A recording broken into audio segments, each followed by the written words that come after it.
So it just seemed to be raining free CRTs in my area last year, and luckily I got my hands on another Philips. I picked up several free sets a while back that were listed on a single ad on Offerup for only $10. This doesn't happen too often, and I was really excited to add another Philips to my collection. I remember I met the seller in town at a local police station and was surprised when he gave me all the sets for free instead of taking the $10. I did turn down the large RCA because of its size, but I did take the other three you see here in the picture. Even though the Philips isn't as impressive as the 310 here, I ended up keeping it because of how good it looked and selling off the others.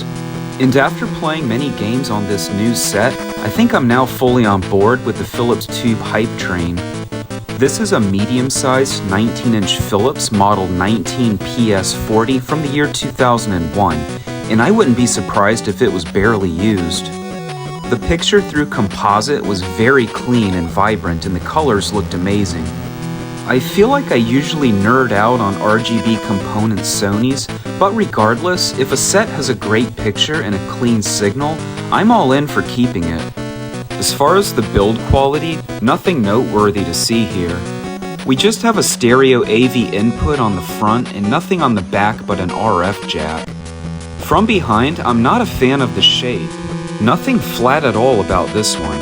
It looks more like a 90s Dell computer monitor than a television, but I think the picture really speaks for itself. Let's go ahead and play a few games and just see how good the picture looks. So I won't beat a dead horse and talk about how awesome Mega Man is again, but Mega Man 4 really shined on the Philips through composite. One thing that caught my eye was just how good the geometry is, and the scrolling was basically perfect.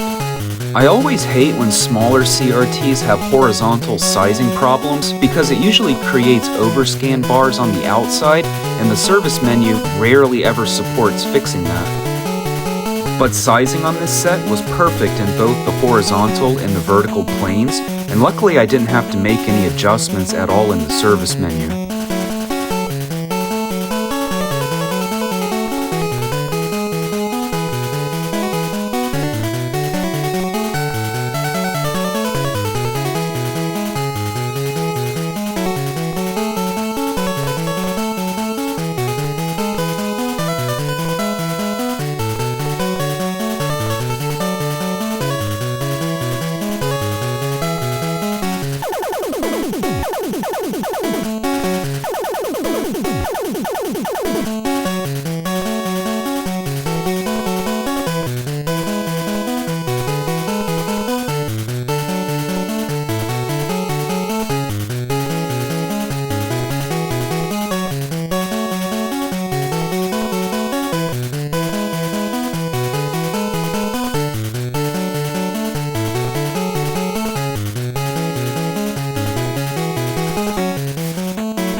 I think every kid in the 90s was familiar with the Mega Man X series as an edgier, more mature take on the classic, more kid-friendly series.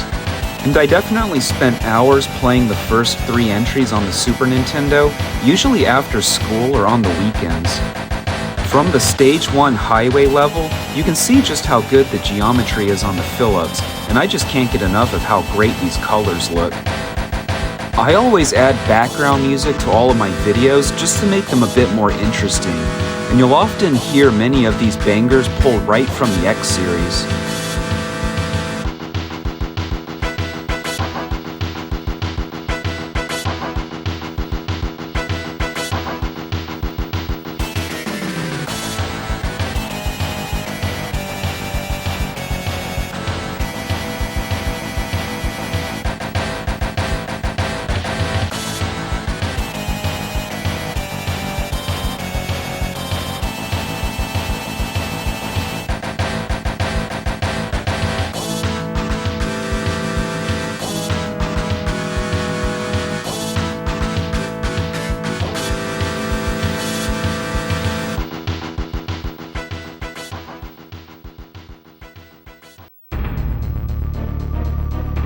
This little 19-inch Philips isn't exactly a stunning example of high-end CRT gaming, and the 27-inch model I showcased in an earlier video definitely outshined it with better inputs.